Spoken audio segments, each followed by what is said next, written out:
Hello, everyone, and welcome to another episode of Trek Canon.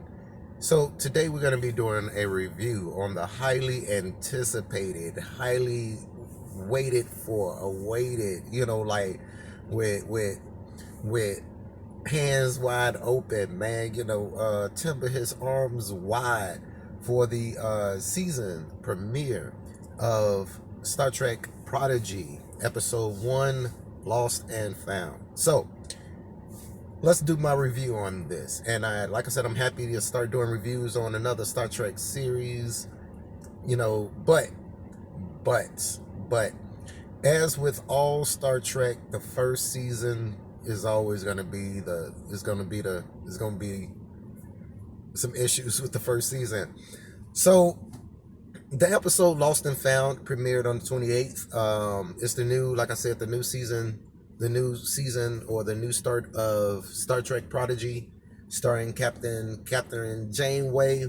Um, let's talk about what I liked right off the bat about the episode.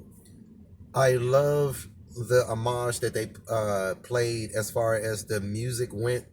It was a very good tribute to the original Trek composition. It was very nicely done. I loved the music. Another thing that I really dug about the series was the animation. Look, the animation was top notch. The animation was even better than Lower Decks, and that is saying a lot. Some of the scenes that was just beautiful, breathtaking. The ship is designed, its bridge design, beautiful. I mean, just beautiful, hands down, beautiful. Um, I like the introduction of some lesser known characters. For instance, the Medusa. Oh, spoilers, but y'all know how I roll. I'm gonna try to stay away from them, but y'all know how I roll. So, bringing in a Medusan to be one of the crew, one of the main crew members, and that was really cool. So, as far as the good things go, I think that was about it. One more thing. It's a nice setup. Episode 1 was a nice setup to the mystery and everything that's going to be unfolding for the rest of the season, i.e., how did this ship get underground into this mining facility? What does it have to do with this warden guy? What's the connections there? I could go off and start speculating that this ship has some kind of, um, you know, phase cloak like the Pegasus did, but it's a training ship, so I got a lot of questions. You know. Now let's get into what I did not like about this episode. Look, there is a difference. I keep saying this. There is a vast difference between Star Trek and Star Wars. All right, it's a very, very, very big difference. Most of the vibes I get from watching Prodigy, I thought that I was watching Clone Wars. All right, the robots, the General Grievous type dude. Um, it seemed real Star Wars esque to me. And I do not like Star Wars in my Star Trek. I do not like that. Um, excuse me. So, what else? The Medusan. The Medusan is telepathic, but nowhere in canon was it shown that he was a telepath like that, was able to affect dreams and all of that. And how did a Medusa, which is an energy being, build an exosuit? Come on, man, it's weird. So the other thing is that when you see a Medusa, your eyes don't turn white and you become a zombie mindless thing that's now a slave worker. That's not how it works. When you see a Medusan, you go crazy. You go crazy. You run around trying to do harm to other people or yourself. You not, you know, they can't just put you on a wheel like they did in Conan, man, and just start having you turn this grinding wheel, man. That don't work. So I did like uh I did like the warden's daughter. I really dug the sword weapon that she had. How I was able to do that T2 type of liquid transformation, liquid manipulation thing. I thought that was great. One of the other things that I wanted to talk about with this episode was the universal translator. The universal translator is something that's placed in the ear, all right? It is not on the communicator. It has nothing to do with the communicator. Do you guys remember that episode of D Space Nine where Quark and Odo and Rom and those guys went back in time to the 1940s and nobody was understanding each other, and Rom had to go take a little precision tool and go inside each person's ear to fix the universal translator to where it'll work. It wasn't the communicator, you know. So I think the person who had to do that probably need to watch a little bit more Star Trek. The Yeah, the overall feel of the episode, like I said, was real Star Wars, but it has great potential.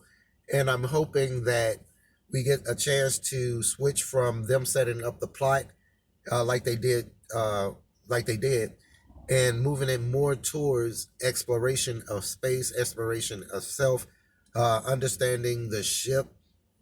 The ship. I don't know what it is about new Trek and not understanding warp propulsion physics, impulse engine physics, or just going back and simply looking at what it took to get engines started, warmed up, prepped, and actually running before you move a starship, man. And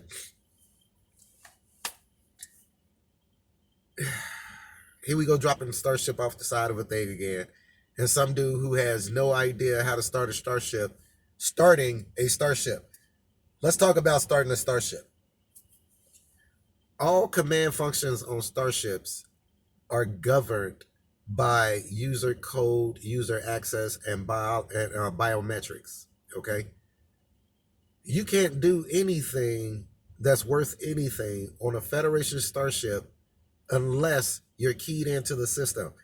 They explained that in great detail in all throughout Star Trek, but most recently in Lower Decks, where Boimler wasn't input into the system yet when he got back from the Titan.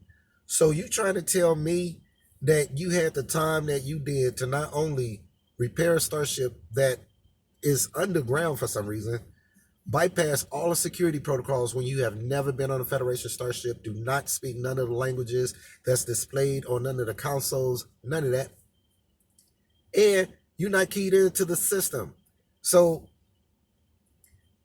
they had me suspend a lot of disbelief, but the things that were great about the show, like I was talking about, um, help save it. You know, I'm really interested to see where they go with it, just like I know you guys are. And that was my review for season one, episode one, finally, Star Trek Prodigy, Lost and Found. What did you guys think of the episode? What did I miss? What inconsistencies were there in the episode with you? And another thing, so the big rock monster dude, when a universal translator isn't universally translating, got the deep, rough growls and all that kind of stuff. But as soon as the universal translator comes online, this is what the voice switches to. This high pitched, like I can understand the universal translator translating the voice into something recognizable, but utterly changing its pitch, composition, frequency, gender, all the well. I can't really say gender because we didn't know what the gender was. I'm interested to see though what rock creature that is. If that's the rock creature from the original series, one of the rock creatures from the original series that was that had kidnapped the bridge crew and had them fight against the evil to see which one would win. Um, I know it's not a Horta, so I'm interested to see what type of alien this is. But anyway, again, you guys leave any comments about what you liked about the episode. It's finally out. Did you guys really like it? Did you guys think it felt a little bit like Star Wars, that they was going for that Star Wars, Clone Wars type feel to it, General Grievous and all of that? So let me know what you guys thought. Please subscribe if you haven't. And as always, peace, recycle, and save the whales. You guys be cool. Take care.